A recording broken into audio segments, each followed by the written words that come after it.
that enhances our prosperity and our liberty, that protects the rights of all Americans. That's very optimistic, but we've got to make a choice. So what I'm not for is, let's just go along and see what happens. Let's just allow the dominant companies, let's allow the biggest big tech players just to do what they want. Let's open it up for them, no holds barred. Guys, just do whatever you want. I think we've seen what that looks like. We've seen that in the social media space. It's like a field of horrors. We have seen that earlier in the 1990s and the early 2000s with the trade agenda. I don't really want to play that movie over again because I think, frankly, AI is going to be much more powerful. I mean, social media has been transformative in many ways.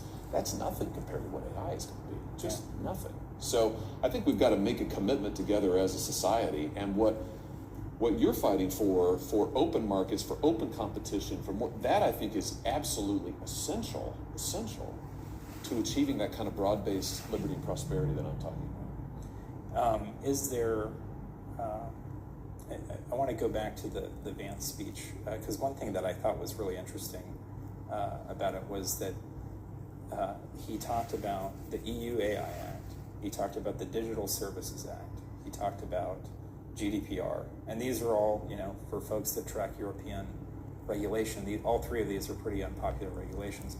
I think notably kind of omitted mentioning the Digital Markets Act, which if you remember ICOA, sometimes I think people trying to sort of conflate or mischaracterize that ICOA said, that's like America's DMA, but it is true that little tech is pro DMA. We've written letters to President Trump saying, hey, please, with respect to DMA, set that aside.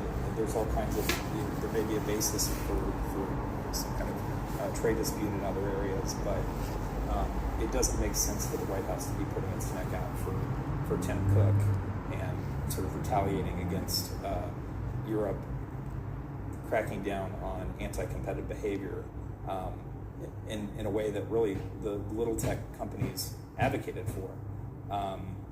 And I'm just curious how your office thinks about that, because I feel like, on one hand,